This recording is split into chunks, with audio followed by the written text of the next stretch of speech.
I've always been passionate about refugees, and I've always struggled to accept the concept of putting away refugees in camps as if they were groceries, really.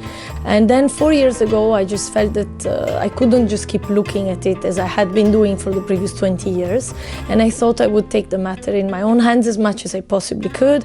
And that's why I created this brand, to bring employment as a serious alternative to aid in as many refugee camps as possible. SEP started operations in Jordan, and we did start working with Palestinian refugees. We then expanded our operations with Syrian refugees. Over time, there's going to be many SEP operations working with the refugee women, no matter where they're from and no matter where they are, because there are over 28 million refugees today in the world. It's a record after the Second World War. So for us, what matters is the craftsmanship and the fact that they are women and that they have the power to change their communities when they start working and when they reach not only economic but also emotional independence. So it's empowering women no matter where they're from. Most of the ladies we work with come to SEP already knowing how to embroider, but we have set up an academy because we are selling at an international level as a high-end brand, and we want our embroidery to be the best out there. So no knots, no dangling threads. We've basically taken it back to what embroidery was at the peak in the 1800s. At our academy, the artist can spend up to 2 months. After 2 months, they undergo a test, and then they are allocated to 3 different levels. According to the level, they can embroider different patterns. This pattern is Kutubiyya. It's an Islamic geometry-inspired pattern, and only the level 1 artist can embroider this.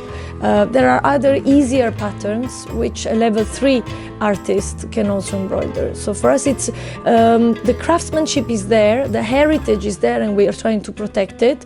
But it's very important also to work on training and to bring it to a higher level also by international standards. After 1 year of operations, we invited the artist out for a lunch at a restaurant to celebrate our achievement, and the husbands did not grant permission, so we could not go out to the restaurant, and that was 3 years ago.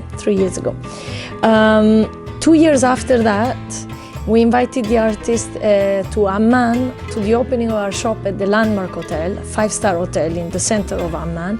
And at that point, 47 of the artists actually were allowed to come.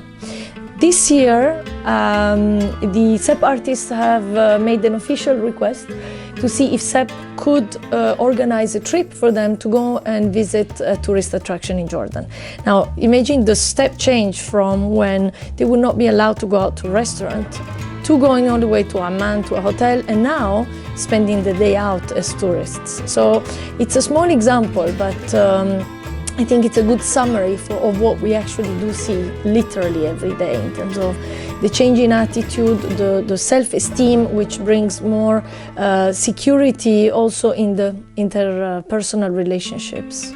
We've reached the milestone, which is opening our own brand shop. It means a lot because it's more than just a shop, it's an address.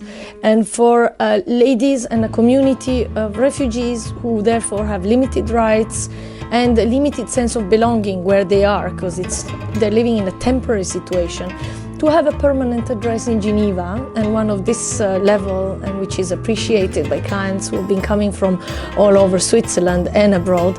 I think it's a great achievement. It's very important for us to be able to welcome our customers in the SEP home in Geneva now.